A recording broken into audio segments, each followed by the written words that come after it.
ஹரியோம் கௌமாரம் வையகத்தை விய வைப்போன் வைதாரையும் வாழ வைப்போன். கௌமாரம் என்பது முருகப்பெருமானை முழுமுதற் கடவுளாக கொண்டு வழிபடும் ஒரு இந்து சமய பிரிவாகும். இது முருக வழிபாட்டை மையமாக கொண்டது. மேலும் இந்த வழிபாட்டின் மூலம் பேரன்பத்தை அடைய முடியும் என்று நம்பப்படுகிறது. புராண கதைகளில் வரும் முருகரின் தெய்வீக பெருமைகளை அடிப்படையாக கொண்டு கௌமாரம் வளர்ந்துள்ளது. இது குமாரனான முருகரே கடவுள் என்ற கருத்தை மையமாக கொண்டது. முருகனை பேரின்பத்தின் வடிவனாக வழிபடுவதே கௌமாரமாகும். முருக வழிபாட்டின் முக்கியத்துவம் என்ன என்றால், முருகர் சிவன் மற்றும் பார்வதியின் மகனாகவும் தமிழ் கடவுளாகவும் போற்றப்படுகிறார். இவரது பிறப்பெயர்கள் கந்தன், ஆறுமுகம், கார்த்திகேயன், சுப்பிரமணியன் ஆகிய பெயர்கள் அடங்கும்.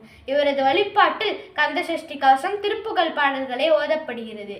முருகனே பேரின்பம், ஞானம், சக்தி ஆகியவற்றின் வடிவமாக வணங்கப்படுகிறார். இந்த வழிபாட்டின் கீழ் முருகரின் கதைகள் புராணங்களிலும் தமிழ் இலக்கியங்களிலும் பல வடிவங்களில் உள்ளன. உதாரணமாக கந்த புராணத்தில் வரும் இந்திரன் தேவர்கள் முருகரின் பிறப்பை பற்றி, அதாவது சிவனின் நெற்றிக்கண்ணிலிருந்து உதித்த தீப்பொறியானவன் 6 குழந்தைகளாக வளர்ந்து உருவாகி ஒரே குழந்தை முருகரானது திருப்பரங்குன்றம். சூரபத்மனை வென்று சேவலாகவும் மயிலாகவும் தன்னுடன் வைத்துக் கொண்டு தெய்வியானையை திருமணம் செய்த இடம் திருச்செந்தூர். நாரத முனிவரால் சிவன் மற்றும் பார்வதி மீது கோபம் கொண்டு முருகர் சென்ற மலை பழனி. தந்தைக்கு பிரணவ மந்திரத்தை உபதேசித்த இடம் சுவாமிமலை. வள்ளியை காதல் திருமணம் செய்த இடம் திருத்தணி.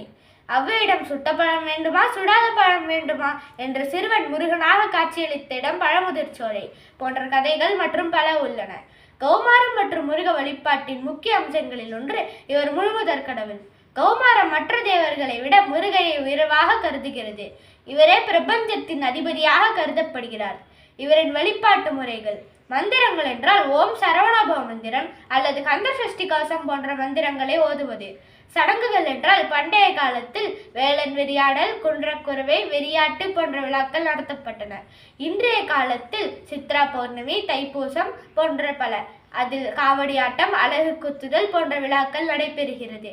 கோயில்கள் என்றால் காடு, மரத்தடி, சோலை, அம்பலம், வெறியாட்டுக்களம் போன்ற இடங்களில் முருகர் உறைவதாக கருதப்பட்டு அங்கே பூஜை செய்யப்பட்டன.